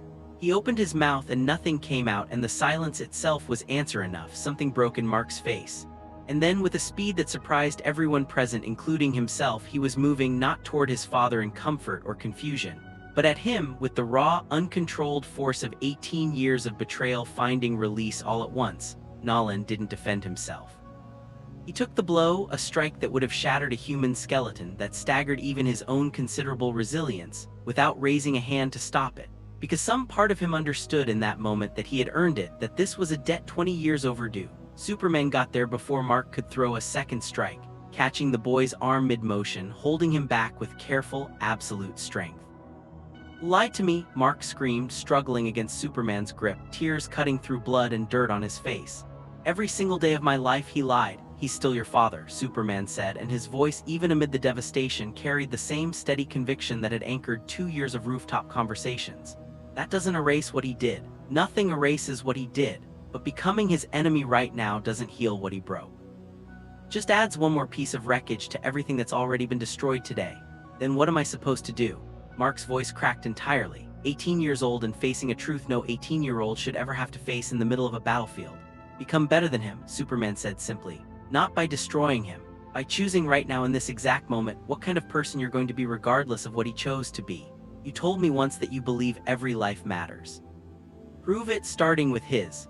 Something shifted in Mark's expression, not forgiveness, not yet, not even close to it, but something that allowed the raw fury to settle into something more controlled. Something that could still somehow function as a weapon rather than simply an explosion of grief. Thrag watched this entire exchange with visible, growing impatience. Touching, he said, his voice flat with contempt. But irrelevant. Nolan, the boy, is unblooded and untrained.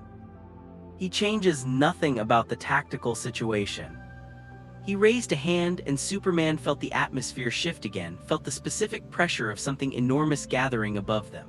And now, since sentiment has clearly failed to produce compliance, allow me to offer a more persuasive argument. Above the ruined neighborhood, the sky began to darken, not with clouds, but with the arrival of something far larger than Thrag's initial honor guard. Ships, dozens of them, descending through the atmosphere with a scale that made the devastation already wrought upon the neighborhood look suddenly like the opening skirmish it actually was. Council grew tired of waiting for my report, Thrag said, watching the fleet descend with evident satisfaction. A full invasion vanguard mobilized in anticipation of exactly this outcome. This world's fate was decided the moment you failed to complete your assignment, Nolan. All that remains is how much of it survives the transition. Nolan stared up at the descending fleet, hundreds of vessels now visible, casting long shadows across the devastated street, and Superman watched something happen in his expression that hadn't happened in 3 years of knowing him, something that looked, for the first time, like a decision being made rather than delayed. "You said I have a choice," Nolan said quietly, not looking at Superman, still staring up at the fleet that represented everything he had been running from for 2 decades. "You said this morning that I've had a choice this entire time." "You have," Superman said. Nolan looked down at his son, bloodied and betrayed and somehow still standing beside Superman rather than fleeing the devastation entirely. At the wreckage of the home he'd built with Debbie over 2 decades. At the ruins of a neighborhood full of people he had, despite every strategic calculation, genuinely come to love, and something in his face settled, finally, into resolve. "Thrag," Nolan said, turning to face the Viltrumite commander directly, his voice carrying a weight and certainty that hadn't been present in any of his words since the confrontation began. "Tell the council their scout is done delaying." Thrag's expression shifted, the first genuine flicker of surprise Superman had seen from him. "Then complete the mission, now, in my presence so I can confirm it myself." "I'm not completing the mission," Nolan said, and the words came out clean, final, 20 years of careful strategic ambiguity burning away completely. "I'm refusing it."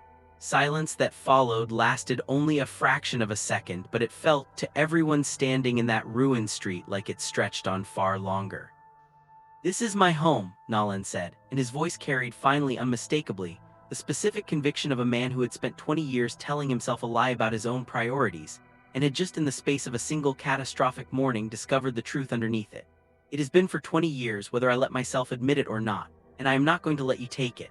Superman stepped forward, moving to stand beside him, close enough that their shoulders nearly touched.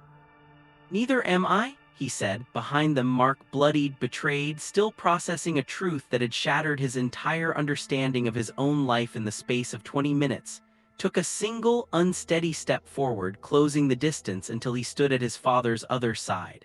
"Neither am I," Mark said, his voice shaking but resolute. 3 generations of power, standing together in the wreckage of a suburban street that had, until that morning, represented nothing more remarkable than an ordinary American neighborhood.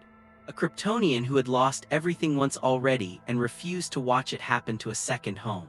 A Viltrumite scout finally choosing the world he'd been sent to conquer over the empire that had made him.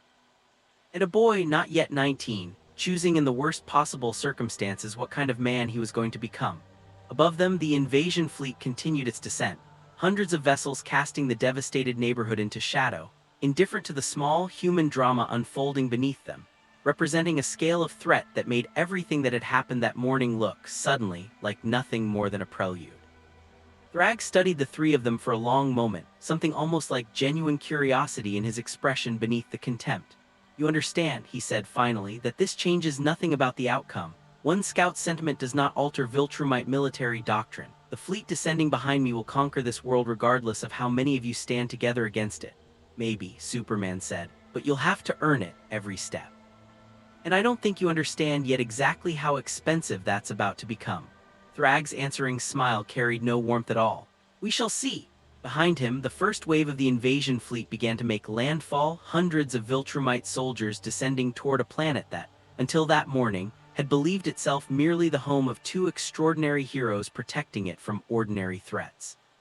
It was about to discover it was something far more significant than that. The first world in Viltrumite history where the Empire's own scout had chosen to fight against it, standing alongside allies neither the Empire nor Earth itself had ever anticipated existing. The real war was just beginning. The fleet's first wave hit the ground running, literally soldiers dropping from descending transports before they'd fully landed, hitting the cratered streets already in formation, already moving with the specific disciplined efficiency of an army that had done this exact maneuver on dozens of other worlds. Superman had a fraction of a second to register the scale of what was unfolding. Hundreds of soldiers, dozens of vessels, an operation that dwarfed anything Earth's defenses had ever been built to withstand before the fighting began in earnest. "Cecil," Superman said, activating the comm link the agency had given him months earlier, never imagining he'd need it for something on this scale. "I need everyone you have." "Already scrambling," Cecil's voice came back, tight with barely controlled urgency. "Satellites showing me the fleet. Superman, that's not an incursion, that's an invasion force."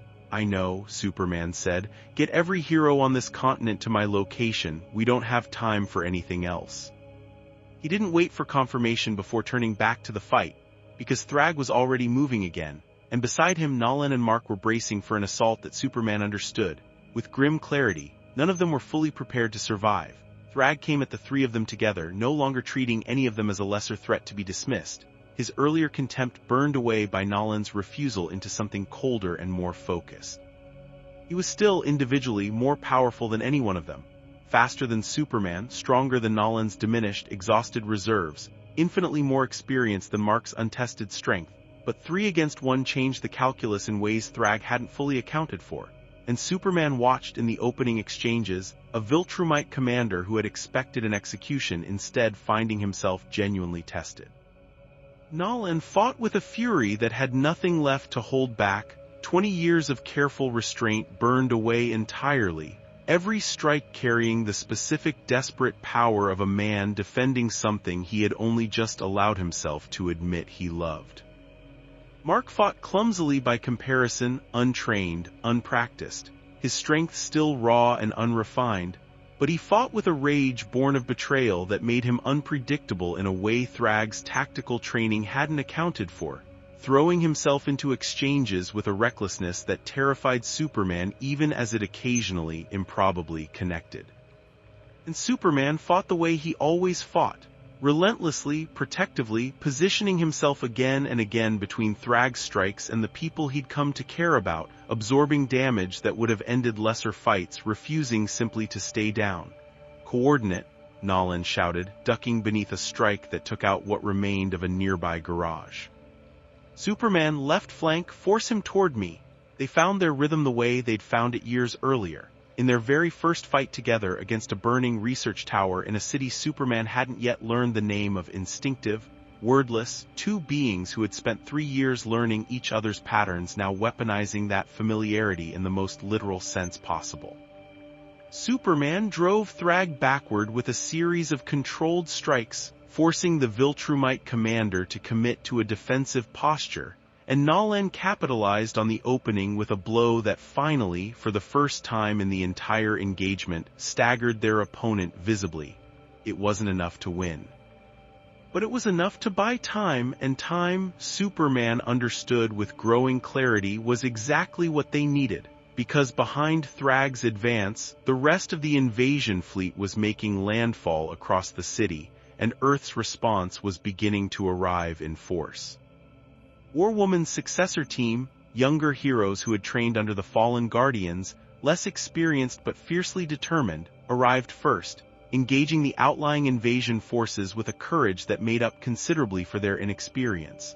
Bulletproof and Darkwing's protege fought together against a squad of Viltrumite soldiers 3 blocks over, buying time for civilian evacuation.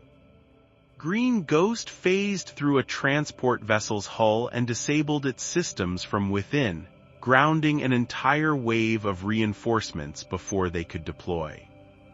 Across the city, hero Superman had come to know over 3 years, some he'd fought beside, some he'd only met in passing, threw themselves into a battle that dwarfed anything any of them had trained for, driven by the same fundamental conviction Superman had voiced to Thrag at the very start of the confrontation, that this world was worth defending whatever the cost. It was not by any reasonable measure an even fight. The Viltrumite soldiers were individually stronger than almost anything Earth's heroes had faced before, and for every soldier brought down, 2 more seemed to press forward from the ship still descending. Casualties mounted with a speed that made Superman's chest tight every time Cecil's voice crackled through the comm with another update, another name, another piece of devastating news delivered in the clipped, professional cadence of a man forcing himself not to break down mid-crisis. But something else was happening too, something Superman recognized even in the chaos of the ongoing fight with Thrag. The invasion force, for all its individual superiority, had not prepared for organized, coordinated resistance on this scale. This was not a world caught unaware by conquest, the way so many Viltrumite targets apparently had been throughout the Empire's long history of expansion.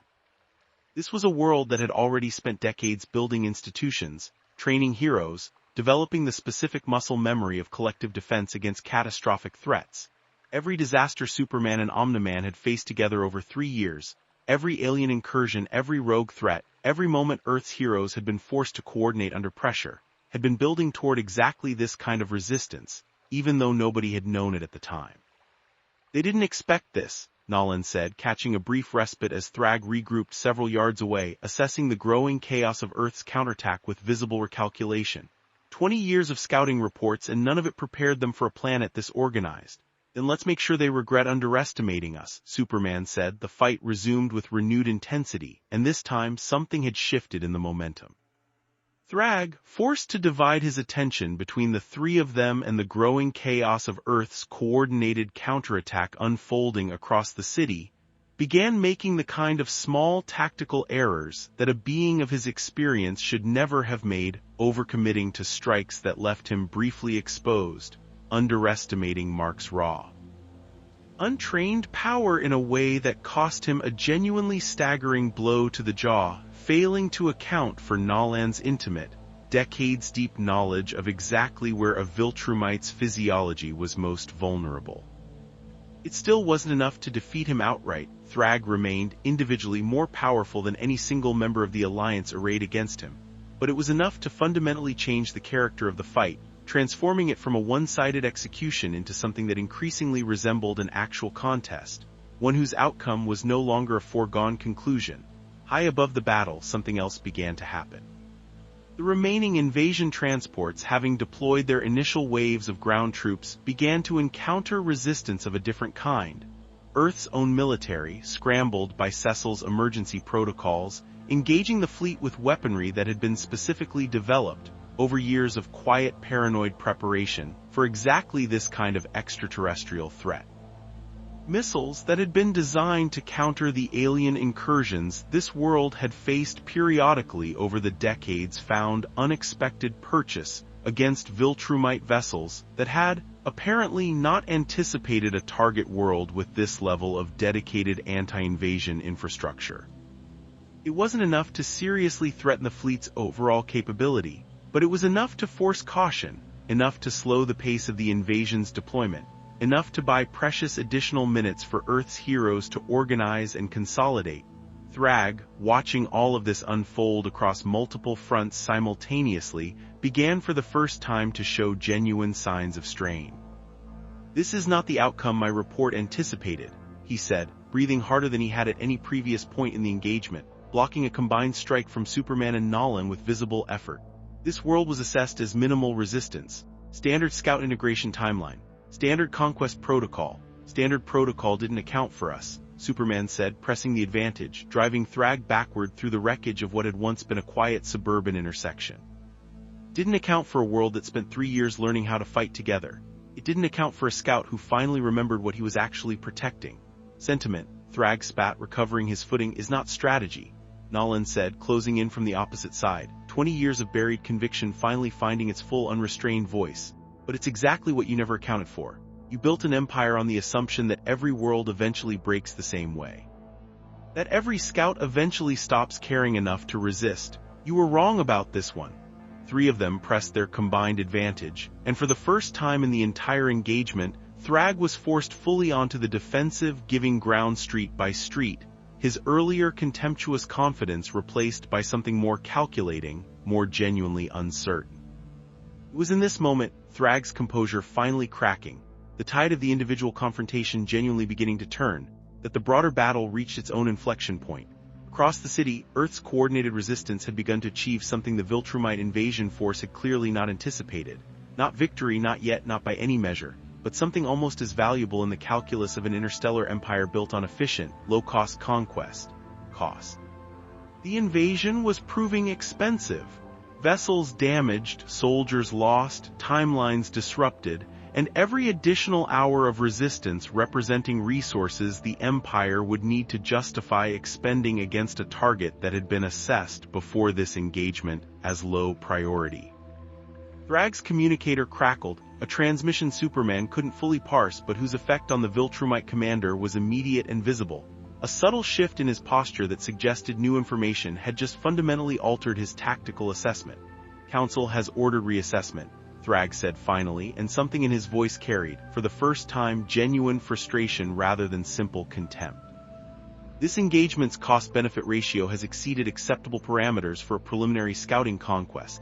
He looked at the 3 of them, Superman, Nolan, and Mark, standing together in the wreckage of a battle that had, against every expectation, become something the Empire hadn't prepared for. You have purchased yourselves time, nothing more. The Empire does not abandon targets, it reassesses them and returns better prepared. Then we'll be better prepared too, Superman said. Thrag's gaze swept across the 3 of them one final time, something that might have been genuine, grudging respect flickering briefly behind his cold assessment. Nolan Grayson, he said, 20 years of delay and this is what you finally chose. I confess, I did not anticipate this particular outcome when I was assigned to evaluate your file. He looked skyward toward the fleet already beginning its withdrawal, transports lifting off across the devastated city in a coordinated retreat that carried none of the panic of true defeat, only the calculated patience of an empire recalibrating its approach. The Council will not forget this, nor, I suspect, will they forgive it. We'll be ready, Nolan said. Thrag didn't respond to that. He simply turned and in a single fluid motion launched himself skyward, following his retreating forces back toward the fleet, leaving behind a devastated city, a shattered neighborhood, and 3 exhausted figures standing together in the ruins of what had once been an ordinary American street. The battle was over. But watching the fleet withdraw into the upper atmosphere, watching those hundreds of vessels retreat rather than truly vanish, Superman understood with absolute clarity that this had been, in the truest sense, only the opening skirmish of something far larger. The aftermath took days to fully assess, and weeks longer to begin genuinely processing. The human cost was staggering, dozens of heroes injured, a dozen more killed outright in the initial invasion wave before Earth's coordinated response could fully mobilize. Thousands of civilians displaced from neighborhoods reduced to rubble across multiple cities that had found themselves in the path of the fleet's initial deployment. Cecil Steele's agency, in the days that followed, transformed almost overnight from a reactive crisis management organization into something closer to genuine wartime command structure, every resource redirected toward a single, overriding priority. Preparing this world for a second wave that everyone now understood with grim certainty was no longer a hypothetical. Nolan's role in the invasion's origin became public within days. There had been no realistic way to prevent it.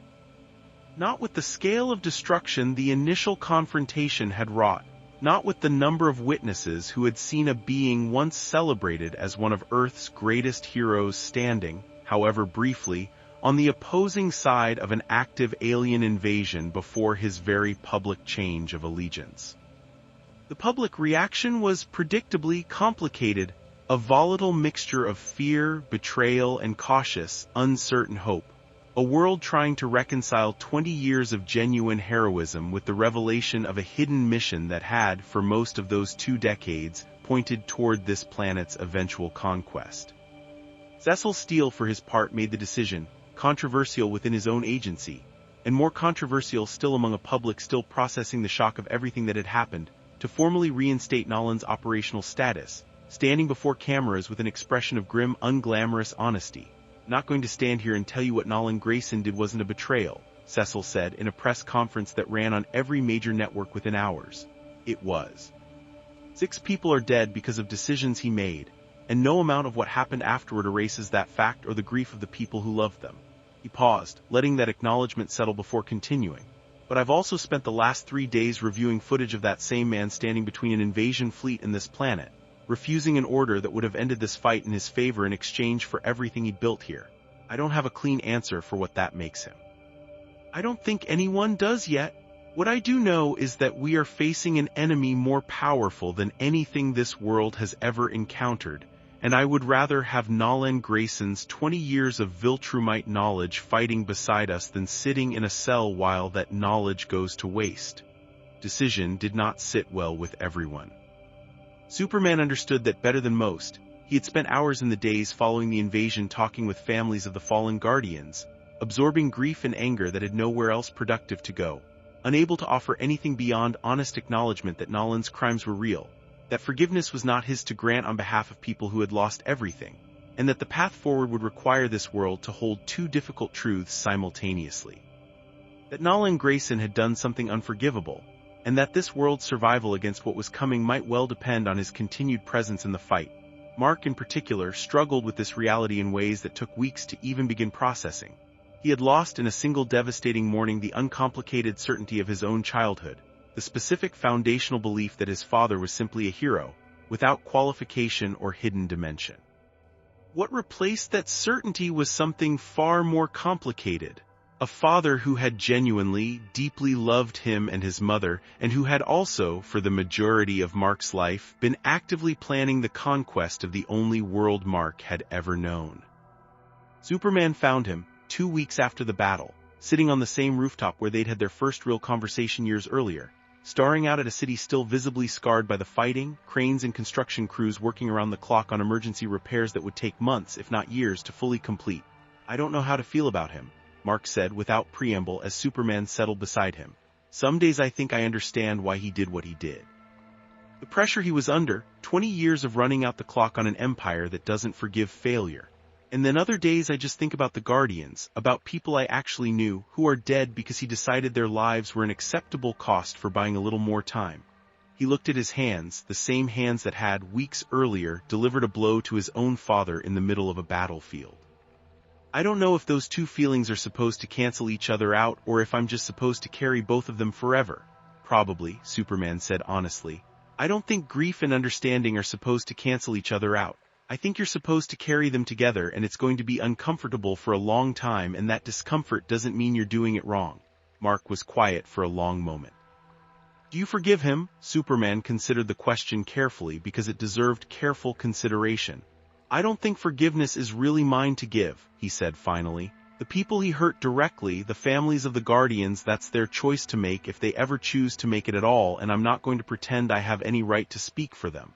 He looked out at the scarred city skyline. "What I can tell you is that I watched him make a choice in the worst moment of his life, to stand against everything he'd spent 20 years serving, in defense of a world and a family he'd convinced himself for 2 decades he was only pretending to care about. That doesn't erase what came before. But it's real, Mark. Whatever else is true about your father, that choice was real." "That enough?" Mark asked. "For what's coming, because Thrag made it pretty clear this isn't over." "I don't know," Superman said honestly. "I don't think anyone knows yet what's going to be enough for what's coming. But I know we're not facing it the way we would have faced it 3 months ago. We're facing it together, you, me, your father, everyone who stood up during that invasion and didn't run. That's not nothing, Mark. That might end up being everything." Nolan himself, in the weeks following the invasion, underwent a transformation that Superman watched with cautious, complicated hope. The careful, guarded distance that had defined his interactions for 3 years, The professional efficiency Superman had once mistaken for simple emotional reserve gave way slowly to something rawer and more honest. He spent hours in Cecil's command center, providing detailed intelligence on Viltrumite military doctrine, ship capabilities, likely invasion timelines, information that represented, Cecil acknowledged privately to Superman, the single greatest tactical advantage Earth had against the coming conflict. He began, tentatively, to rebuild something with Debbie, a process neither of them discussed publicly, and one Superman understood was going to take far longer than a few weeks of crisis-driven cooperation to genuinely repair, if it could be repaired at all. And he began, in small, careful increments, to rebuild something with Mark, not the easy, uncomplicated relationship of before, which both of them now understood had been built on foundations neither fully understood at the time, but something new. Something that had to be constructed from the ground up out of hard conversations and earn trust rather than assumed intimacy. "Don't expect you to forgive me," Nolan told his son, in a conversation Superman happened to overhear from a respectful distance, standing watch over the Grayson house during one of the nightly patrols that had become standard practice since the invasion. "I don't think I'd forgive me if our positions were reversed. But I need you to know that everything I told Superman that morning was true. I don't know if this world deserved to survive what I was sent here to do to it, but I know now without any doubt that it deserves to survive what's coming next, and I'm going to spend whatever time I have left making sure it does." Mark didn't respond immediately, and Superman, listening from a distance he hoped preserved the privacy the moment deserved, understood that whatever healing eventually happened between father and son was going to be measured in years, not weeks, built through consistent action rather than a single dramatic conversation. But it was, Superman thought, a beginning. And beginnings, however fragile, were worth something. 3 weeks after the invasion, Superman stood with Nolan and Mark on the same rooftop overlooking the scarred, slowly recovering city, the three of them watching a sky that none of them could look at anymore without a certain wariness, a certain awareness that somewhere beyond the visible stars, an empire that did not forgive failure was recalculating its approach to a world that had, against every expectation, refused to fall quietly. "Come back stronger," Nolan said, breaking a long silence. "The Council doesn't send a second wave that's weaker than the first. Whatever we faced during the invasion, that was a preliminary force, a scouting confirmation more than a serious conquest attempt. What comes next will be built specifically to account for everything we demonstrated during that fight. Then we build a defense specifically to account for that," Superman said. "That's not something Earth can do alone," Nolan said. "Not against a full Viltrumite deployment. You've seen what a single enforcement squad can do. A genuine invasion force." He stopped, shook his head. "I've seen what happened to worlds that resisted seriously and still lost. It's not a fate I'm willing to let this planet share." "We don't do it alone," Mark said, and something in his voice carried a conviction that hadn't been there 3 weeks earlier. A hard-won resolve built out of grief and betrayal, and slowly, something that was beginning to look like genuine purpose. "We've got heroes across this planet who just proved they'll fight for it. We've got you with 20 years of intelligence on exactly how the Empire operates. We've got Superman, who's already proven he'll stand with us even though this isn't even his world." He looked between the two of them, something steady settling into his expression. "That's not nothing, that's a foundation. We build from there." Superman looked at the two of them, father and son, bound together now by grief and betrayal in the slow, uncertain process of rebuilding something honest out of the wreckage of everything false, and felt something that, despite everything that had happened, despite the devastation and the grief and the uncertain war still gathering on the horizon, resembled genuine hope. "He's right," Superman said. "We prepare. We build alliances this world hasn't needed before. We learn everything Nolan can teach us about what's coming. And when they return," he looked out at the horizon, at a sky that held, somewhere beyond its visible boundary, an empire already recalculating its approach to a planet that refused to be simply conquered. "We make sure they understand exactly what it costs to try." The story of how Superman came to this Earth began as an accident, a rupture in the fabric of reality that deposited a stranger from a dead world into the middle of a city's disaster. With no plan, no destination, no way of knowing that the man who caught him in the sky that first day was carrying a secret large enough to reshape the fate of an entire planet. What followed was never simply a story about two powerful beings fighting side by side. It became something more complicated, and more human than either of them could have predicted. A story about the difference between duty and love, about how long a person can hide from their own conscience before it finally catches up to them, and about what happens when someone is finally forced to choose, in public and at enormous cost, who they actually are rather than who they were assigned to be. Nolan Grayson arrived on Earth as a weapon aimed at a world that didn't yet know it was a target. He leaves this chapter of the story as something far messier and more human, a father who chose his family over his empire, a scout who chose his adopted home over his birthright, a man who will spend the rest of his life carrying the weight of 6 deaths he can never undo, standing beside people who have every reason to distrust him and choosing every day to earn back what he threw away. That is not redemption. Redemption implies an ending, a resolution, a debt fully paid. What Nolan has instead is something harder, an ongoing reckoning with no finish line, a chance to keep choosing correctly one day after another, for as long as he's given the opportunity to keep choosing at all. Superman's role in all of this was never to save Nolan, and it was never to defeat him either. It was simply to ask the one question this world's own heroes had never thought to ask directly: do you actually believe this deserves to survive? And to trust that the answer, whatever it turned out to be, would matter more coming from Nolan himself than from anyone standing outside his conscience. That single question, asked above the clouds in the rawest moment of Nolan's life, did more to change the trajectory of this world's future than any single punch thrown in the battles that followed it. And Mark inherits a legacy now split cleanly in two, a father whose strength he'll always carry and whose failures he'll always have to reckon with, and a second mentor whose simple, unwavering conviction that every life matters gave him somewhere solid to stand when the ground beneath his own family gave way entirely.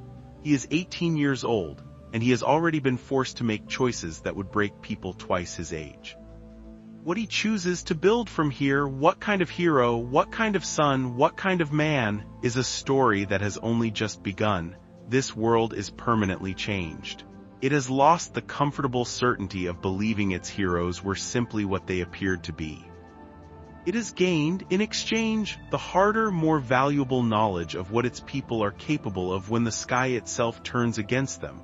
An entire planet's worth of ordinary heroes and extraordinary allies standing together against odds that should have ended the fight in minutes, buying time through sheer collective refusal to yield. The guardians of the globe are gone, but what they built, the culture of coordinated defense, the institutions, the belief that this world was worth protecting, outlived them, and carried this planet through its first true contact with a threat beyond anything it had ever faced. The Viltrumite Empire does not forgive failure, and it does not abandon its ambitions. Somewhere beyond the visible stars, a council is already recalculating, already preparing a response built specifically to account for everything this world demonstrated in its first desperate defense. The war that's coming will be larger, harder, and far more costly than anything that has come before. But for the first time in this world's history, it won't face that war unprepared, and it won't face it alone. Now we prepare for war. More stories await.